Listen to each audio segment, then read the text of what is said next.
this is the thing, right? With Abe's journey, there's been five. You've done five different, not including the remaster. How did you find the reception for, Soulstorm? Do you expect each time for them to be received better, or talk me through that reaction? Well, that was our goal. And I remember, I'd be worried if it wasn't. yeah. I remember going to like writing seminars in Hollywood, and they'd say, "Look, you need to understand, no one sets out to write a shitty picture." And then and they would talk about the business and how complicated it was. So we definitely set out. We were trying to do something that was blazing some new ground at the same time, which was really doing full-on distributed development, where even the creative process was in the distributed development. And a number of things happened. One, the world changed really fast. So we were working with some companies that were service companies. And once you had Fortnite, which is the latest, but before that it was League of Legends, and World of Tanks, you go on, right? The free-to-play in social games had completely taken off. What that meant was, it started making money that shocked them, right? like even the creators were like, holy shit. 100+ million a month, right? And before, if a game made that in big time, I think it was Sonic made $150 million, and Hollywood was like, what? A game did what? And you're like, these people start making that a month after month after month, year after year on the same game. And so they tapped into a new epic in gaming. Ironically, epic's a part of it. But, and I have a lot of respect for those guys. But that new epic gaming became what I called engagement monetization engines. And in that, a new chemistry was found that made these companies exorbitant amounts of money with live art pipelines that they needed to keep feeding with an expanding audience. Like the audience would grow over time rather than decline, right? And I was like, what? EverQuest did that in the beginning, or maybe SimCity, Sims. But that was really a whole nother dimension of big money, and that meant big players. So what that did to the service community is production designers and stuff, even though they were still independent contractors, they would just sign up. They're on the tab, right? So they'll get so much money a month, retainer. So they were on retainers. Yeah. And as long as they produce, 3 to 5 paintings a month or something like that, they'd get that retainer fee. And if there was no demands for a month, they'd still get it, which was unheard of. Like illustrators, painters never had anything like that in the history of the world. Really, right? You go back and you look at the history of art, like a lot of things changed and opportunities for creative changed. But when you looked at what are the rates of something, and then you're in multi-year projects, companies will have changes in management. They'll want to be more profitable. And they'll be like, look, if you can't keep up with our League of Legends rates that they're willing to pay us, and Fortnite's willing to pay us, stuff like this, we can't continue a relationship. So there was some of those things were happening, and that's life, right? It's kind of, we're talking about adapting. So we wound up spreading more over the world. So our best intentions were also confronted by a changing landscape that was changing the rates of service companies.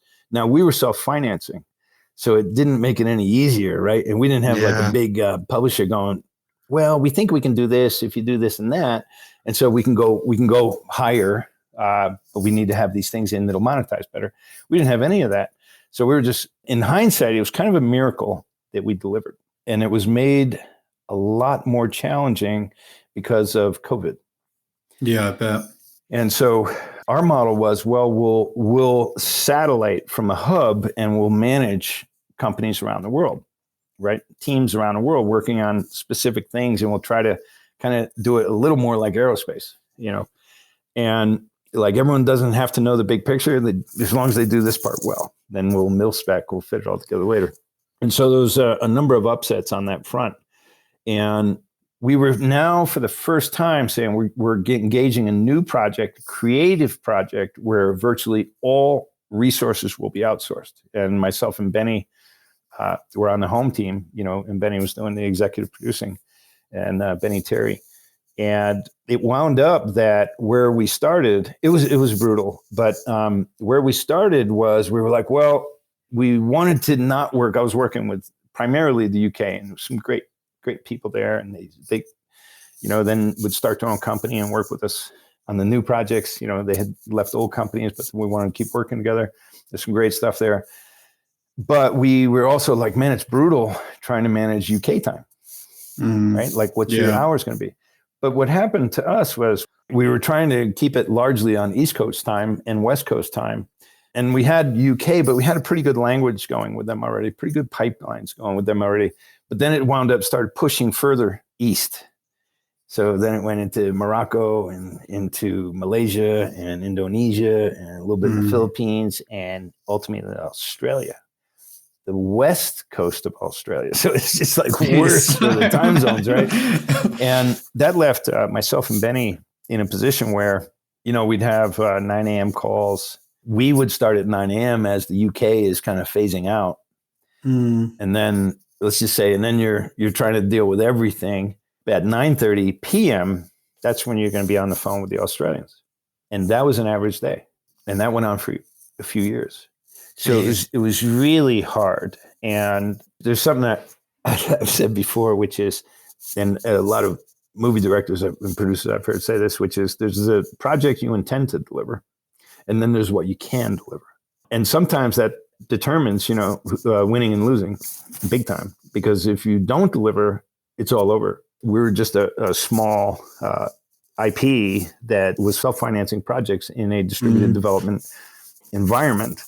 And then the world was changing very rapidly behind us. As we were moving through, the world is literally changing. So one, from pricing conditions, and then two, COVID started. We were still having what I would call concentrations of knowledge, skills, and feedback with groups that are all in one office together. So the entire last year of the project was meant to be spent on the ground at Free Range Games, and still with other people, doing other portions. But we were going to be in Sausalito, right across the bay, for the last year, bringing it all together. Yeah. And some of the people would come in from other countries and be on site there too. And we'd put them up in hotels and they could hang out in California. They like that. And all that was taken away from us by the conditions of COVID. And every group that was a concentrated studio, they all went into distributed development too, everywhere on the planet. And you're faced with, can we do this? Now, if at the beginning of the project, I would have said, there's no way we can do that. If we knew, we would have had a different plan. But it happened, and go to your adapt. It just was really, really hard to try and pull everything together when everyone was an individual node in their own home. And, by that time, it was 30-ish people on the project.